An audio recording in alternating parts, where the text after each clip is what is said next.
Alright guys, Simon here. We are playing Realms of Arkania, Blade of Destiny 2013 version. So, I don't know about you guys, but I don't really like spiders. I mean, I'm not completely terrified by spiders, but I would prefer not to have a spider crawling around. But apparently this woman is completely comfortable with being almost naked when dealing with giant spiders. So she might be kind of interesting in that way.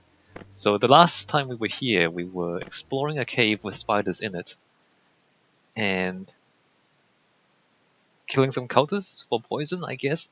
There's loot in here, and there's also, I think, a spider god statue somewhere further down. I don't remember exactly. I think it's downstairs. Anyway. These spider webs are impressive, remarks. Impenetrable as an iron wall, and yet so transparent they might not even exist. I think she means there's like a spider's web in front of us. I'm not sure if that's what she means. Walk into the spider web? Nope, to battle.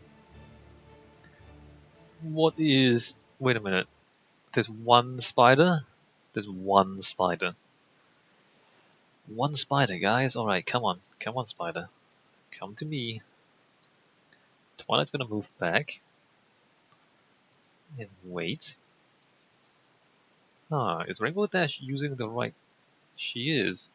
It seems like the graphics changes from one battle to the next. Pretty sure that's not really how the... Like, she's holding a sword now, instead of the Kanchom that she's kind of supposed to be holding. The spider is also kind of slow. Huh. Oh well, walk up, hit it. We are literally fighting one spider, alright? No, come on. Come on! Broke your sword? How do you even break a sword? What is this? It's not even dented, it's not notched, it's not scratched, it's not anything. It's a purely perfectly fine sword. You hit a spider and the spider breaks your sword. How does that even? I don't know what's going on. Alright, let's try this again. Let's try not to break our swords.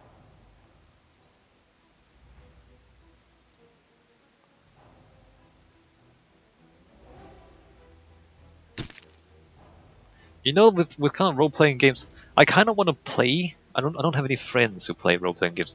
I kind of want to play some tabletop RPGs with real people. The thing is, if you have a dungeon master, a real person as a dungeon master who's telling the story and interpreting the rules, I mean, the dungeon master can make it entertaining.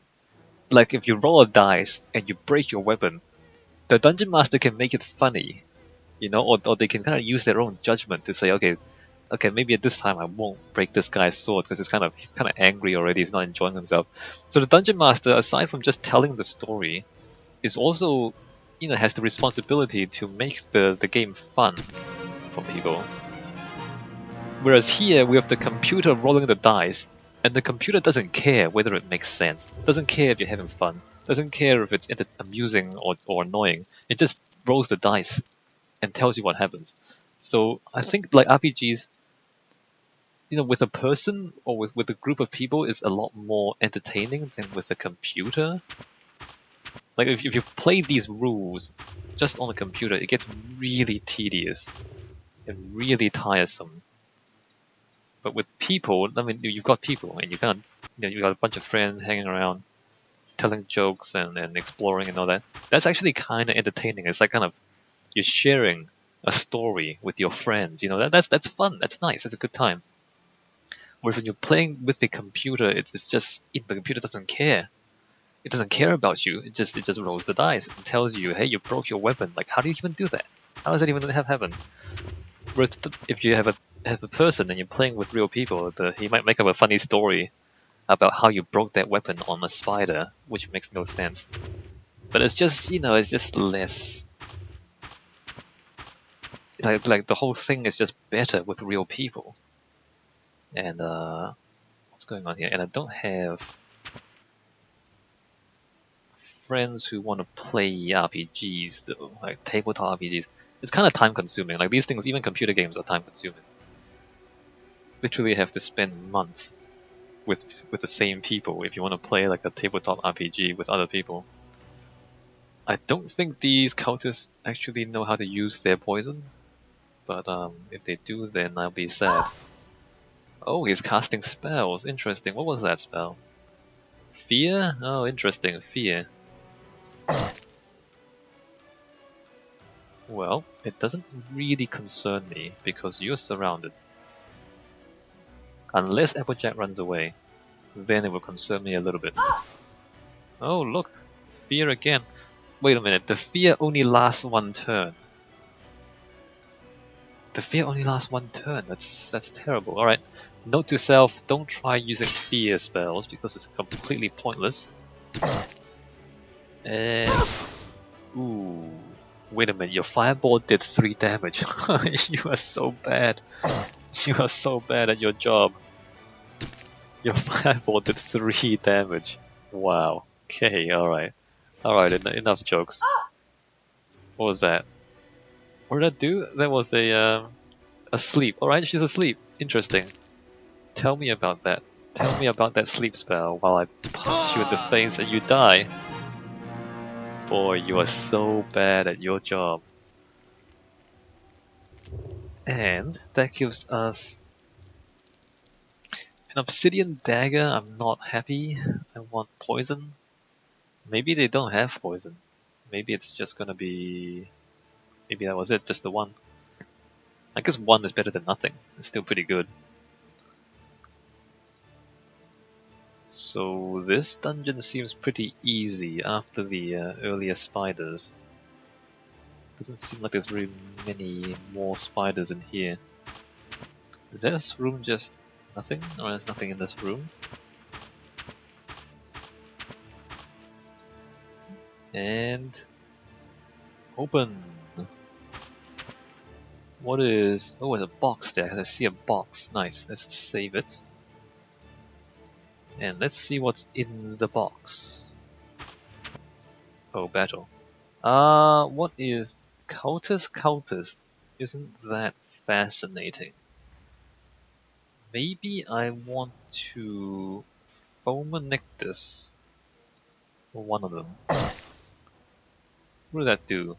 20 damage? He's only wounded. That's interesting.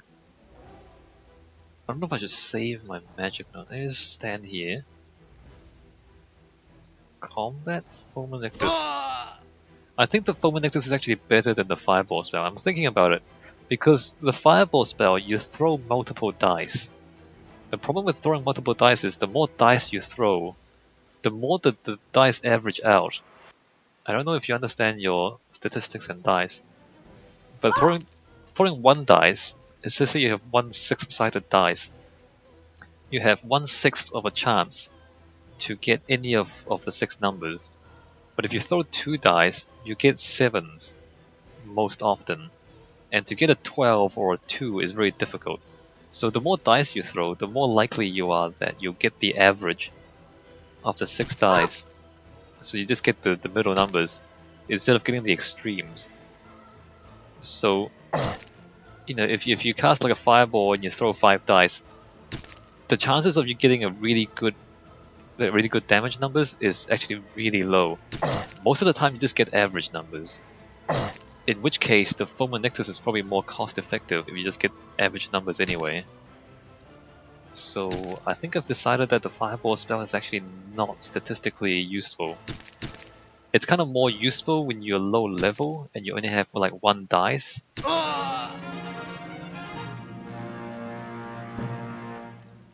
I mean, if you have 1 dice, you're still gambling.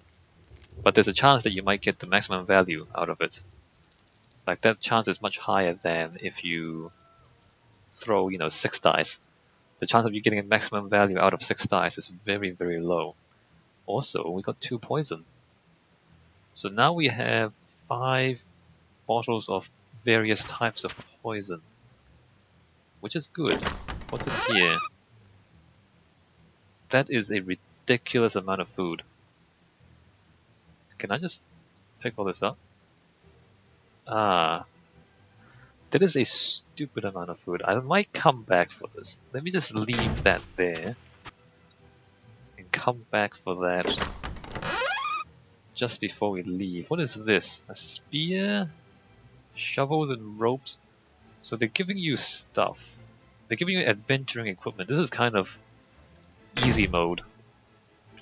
This is one of those dungeons where you might need ropes later on, so they give you ropes now. So you can pick it up before you go down where you need ropes. Let me ignore that. There's another chest. You see that? There's a chest there. Let me see if I can grab all the loot. Let me also remember where this stuff is. So that's the stairs down. That's the exit. Alright, well let's walk around. Kill more cultists. There you go. Ooh. Priest, cultist, cultist, cultist. Oh, this is gonna be problematic. There's more and more people now. Let's see if Applejack would like to Fulminictus the priest. Okay, 11, and he is lightly wounded. Let's put a Fluttershy up here. I think she has pretty good magic defense.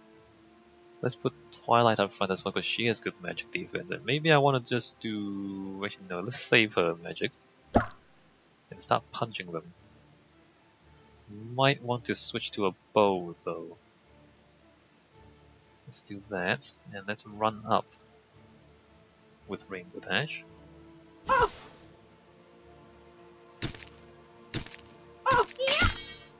Interesting.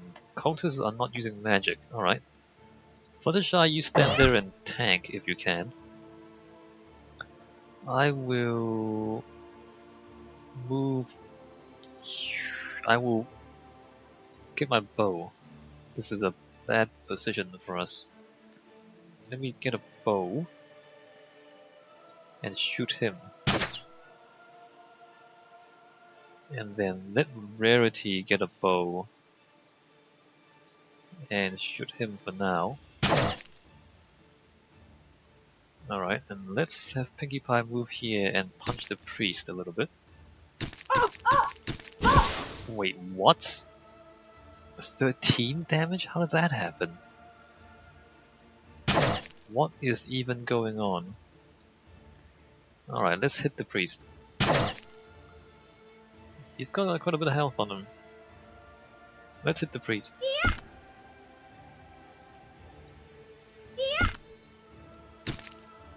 Alright. How did I... Why did Rainbow Dash lose a health? I don't know what's going on. It's possible that the cultists have used their poisons already. I don't know if the... I think the spider poison is instant, so the moment you hit them, you take a lot of their health.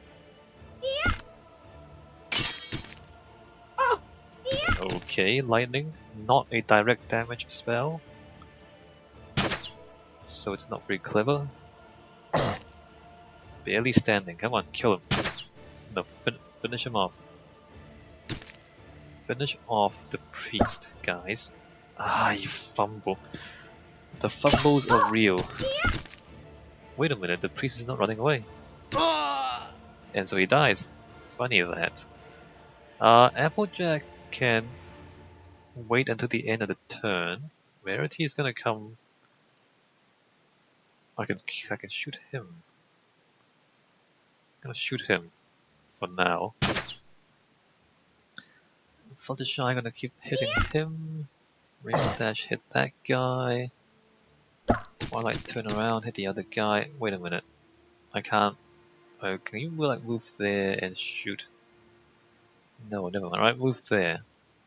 Not doing anything this turn. Pinkie Pie, step forward. Attack him. Alright, we're gonna shoot at this cultist. partly to stop them from surrounding Fluttershy so much. Like that. I'm not sure how the AI decides who to attack. They might just decide, they might just attack in sequence. If it does, then it's kind of stupid. Because, you know, obviously Twilight and Fluttershy is a little weaker at hand-to-hand combat. So, alright, he's running away, that's fine. And then move here, and then shoot him. I think I'll probably switch back to my swords. Yeah, let's do that. Let's hit him. Let's hit him. Let's move you to here and switch. Actually, never mind, don't have enough turns. Next turn we'll switch back to our swords. He's barely standing. Shoot him. And he dies. Yeah, I think they actually, I think they do. They just attack you in the order way of your party.